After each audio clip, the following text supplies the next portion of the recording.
할렐루야! 이 사순절 기간 동안에, 특별히 고난주간에 여러분과 함께 하나님의 말씀을 한 절 한 절 나누면서 하나님의 큰 은혜가 우리 영혼 깊숙이 내려가서 잘 박힌 못처럼 박히시기를 원합니다. 자, 오늘은 요한복음 18장에 나와 있는 14절에 가야바는 유대인들에게 한 사람이 백성을 위하여 죽는 것이 유익하다고 권고하던 자로라 라고 하는 이 말씀을 가지고 한번 생각해 보고자 합니다. 가야바는 예수님이 십자가에 달려 돌아가시던 바로 그의 대제사장이었습니다. 대제사장들이 모여가지고 제사장들과 함께 회의가 열렸습니다. 종교적인 최고의 힘을 가진 자들이 모여가지고 회의를 하는데, 이 회의는 어떤 주제냐면 예수님을 어떻게 할 것인가 라고 하는 것입니다. 그래서 그들이 내린 결론은, 이 얘기 저 얘기 다 나왔지만 그들이 내린 결론은 예수를 십자가에 못 박혀 죽이자고 하는 것이었습니다. 아마 여러 가지 이유가 있습니다만 제가 보기에는 이 제사장들이 예수님을 십자가에 못 박혀 죽이려고 했었던 가장 큰 이유는 질투심이었습니다. 시기하는 마음이었습니다. 제사장은 사회적으로 이스라엘 사회에서 가장 높은 직위에 왕과 함께 있었던 자들입니다. 그러니까 대단한 권력을 유지하고 동시에 백성들로부터 존경과 두려움의 대상이었습니다. 그런데 예수님이라고 하는 나사렛 출신 촌사람이 하나 나타났습니다. 그 촌사람이 나타나가지고 엄청난 하나님의 일을 증거하는 과정에 온갖 기적이 다 일어납니다. 이 정보를 제사장들이 다 듣게 되었죠. 게다가 이 제사장들은 자기들이 하지 못하는 능력을 바로 그 촌사람이 하는 겁니다. 사람들은 말합니다. 그가 귀신의 왕 바알세불에 들렸다. 그가 사기꾼이고 못 배운 자다. 그는 나사렛 촌사람이다. 여러 가지 말이 있었지만 일반 대중과 군중들은 예수님을 환호하고 좋아했습니다. 예루살렘에 들어올 때에 극명하게 그 일이 벌어지게 됩니다. 주님이 종려 주간에 이제 아침에 이 예루살렘으로 들어갈 때 수많은 사람들이 와가지고 옷을 벗어서 길에다가 깔고 낙 위에 타고 오시는 예수님을 향하여 종려 가지를 흔들며 호산나 호산나 주의 이름으로 오시는 이여 하고 노래를 부르게 됩니다. 제사장들의 마음속에는 시기와 질투와 감당할 수 없는 모멸감을 가집니다. 자기들이 바로 이스라엘의 제사장들입니다. 배울 만큼 배웠습니다. 똑똑합니다. 하나님하고 친하다고 말합니다. 하나님 앞에 성전에 들어가서 예배 드릴 수 있는 권세를 가지고 있는 자입니다. 그들은 조상 쭉 올라가서 모세 시대에 바로 그 레위지파 사람들에 의해서 내려오던 그 신성한 그 직분을, 성직자의 직분을 가진 자입니다. 그런데 예수라고 하는 촌사람이 나타나서 사람들이 좋아합니다. 난리가 났습니다. 그래서 그들은 이런 생각을 합니다. 혹시 저 사람이 예루살렘에 들어와서 혹시 왕이 되겠다고 사람들을 모아가지고 반란을 일으키고 온 민중을 데모를 하고 모여서 내란을 일으킨다면 어떻게 될까? 그러면 우리가 그를 어떻게든지 제거해야지 라고 생각합니다. 그러니까 예수님을 밀란의 주동자로 만들어서 유대인의 왕이라고 하는 죄목을 씌워가지고 그를 죽이는데, 사실은 그의 본심은 뭐냐면 그가 우리보다 더 똑똑하다는 데 문제가 있어. 그가 우리보다 더 놀라운 권세를 내가는 게 문제가 있어. 그래서 사람들은 말합니다. 제사장들과 레위지파 사람들을 향해서 당신들은 하나님 잘 믿는다며, 하지만 예수님이 하는 일을 보라. 얼마나 놀라운 기적이 일어나는가 말이야. 당신들은 권세가 없어. 이 예수라는 사람은 그의 말에 권세가 있어. 그래서 귀신을 향하여 나가라고 하니까 나가고, 파도를 향해서 잔잔하니까 잔잔하는 권세가 있어. 바람과 파도마저, 귀신들마저 꼼짝 못하는 권세가 있어. 죽은 자를 향하여 일어나라고 말하니까 일어났어. 그의 말씀은 권세가 있어. 당신들은 권세가 없잖아. 권세를 잃어버렸다고 핀잔을 받습니다. 그들이 앞에 와서는 제사장님 존경합니다라고 말하지만 뒤로 돌아서서는 그래도 예수님이 권세가 있지라고 생각하고 그렇게 마음을 가지고 있다는 것이 보입니다. 그래서 그들의 마음속에 불이 오릅니다.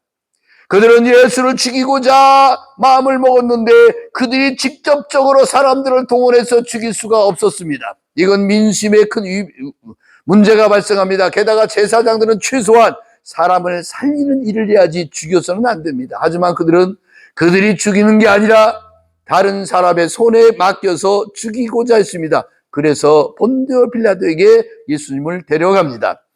그런데 그의 가야바라고 하는 이 제사장은 사람들을 선동할 때에 그에 모였던 제사장들에게 얘기를 할 때에 이런 얘기를 합니다. 유대인들에게 하는 말이 한 사람의 백성을 위하여 죽는 것이 유익하다라고 얘기합니다. 자, 한 사람과 백성이 등장합니다. 한 사람이죠. 백성은 다수입니다.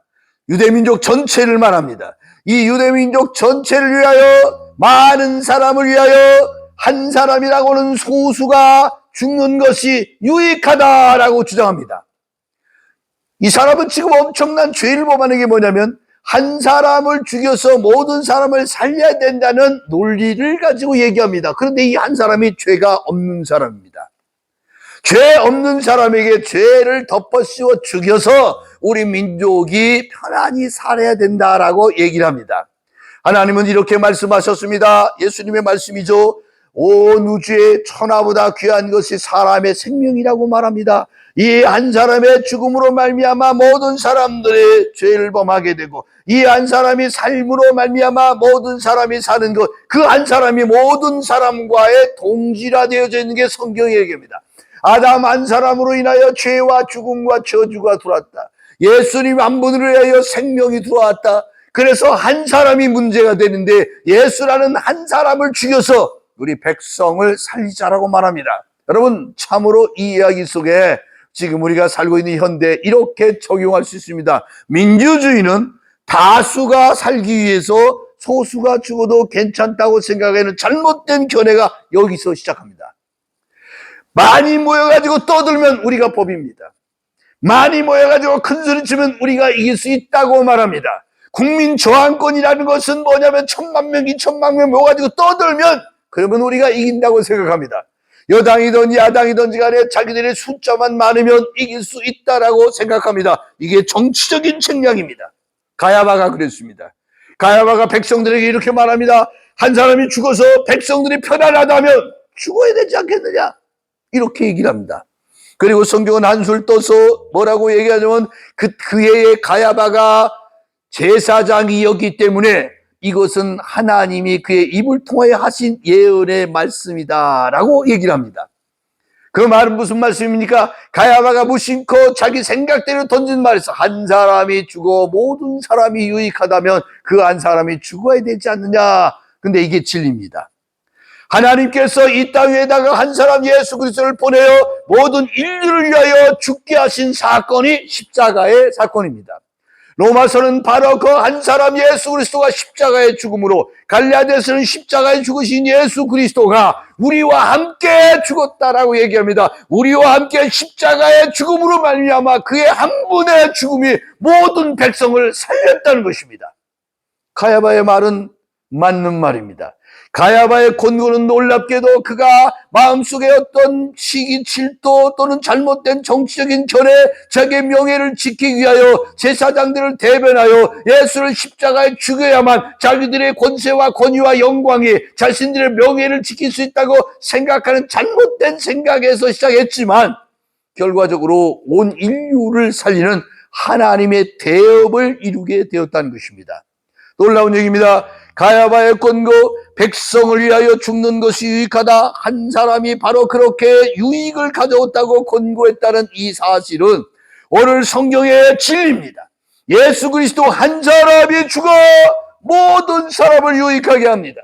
예수 그리스도 한 사람이 죽어 그동안 죄와 사망과 저주와 죽음에 꼼짝 못했던 인간들의 십자가에 달려 다 이루었다라고 말씀하시는 그 구원의 역사가 완전히 이루어지는 사건, 그 사건의 시작점에 가야바의 권고가 있었습니다.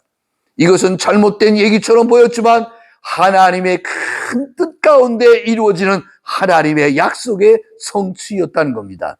오늘날 우리는 역사에 정말로 매우 번잡하고 감당할 수 없는 고통과 눈물과 억압의 세월들 속에 정말로 한국교회가 떠내려갑니다. 마치 세상의 혼돈과 흑암의 역사가 너무 강력하게 들어와서 쓰나미처럼 집을 쓸어가고 자동차와 도로와 모든 건물들을 넘어뜨리는 것처럼 오늘 우리가 감당할 수 있는 없는 세상의 쓰나미가 우리를 향해서 지쳐오고 있습니다. 하지만 여기서 한 가지 우리가 알아야 될 것은 바로 이것이 하나님의 뜻을 구하고 하나님의 뜻을 이루는 하나님의 도구로 사용될 것이라는 겁니다. 환란이 올 겁니다. 박해가 올 겁니다. 엄청난 문제가 발생할 겁니다. 우리가 믿고 사랑하고 따랐던 예수님이 십자가에 죽는다는 것은 모든 것의 실패처럼 보였습니다. 그리고 거기에는 이 가야바의 권고처럼 이런 말을 통해서 이런 음모를 통해 가지고 엄청난 얘기가 들려올 수 있습니다. 하지만 선하신 하나님은 이것을 통하여 뜻을 이루셨습니다. 선하신 하나님은 이것을 통하여 백성들을 유익하고 구원케 하셨습니다. 오늘 이 역사의 마지막 때에 엄청난 일들이 우리 가운데 오고 있는데 전지전능하신 하나님을 바라봅니다. 그분이 하고 있는 위대한 뜻 가운데 우리가 있습니다. 가야바의 이야기는 지나가 버린 이야기처럼 들렸지만 그가 던진 메시지는 모든 사람을 유익하게 하는 한 사람의 이야기를 담고 있다는 것입니다. 한 사람, 예수 그리스도의 생명이 오늘 한국교회를 살리고 여러분과 나를 살리고 인류를 살리는 그 위대한 사랑의 앞에 여러분을 던지고 주 안에서 주가 주시는 평강과 은혜로 승리한 우리가 되기를 주의 이름으로 축원합니다.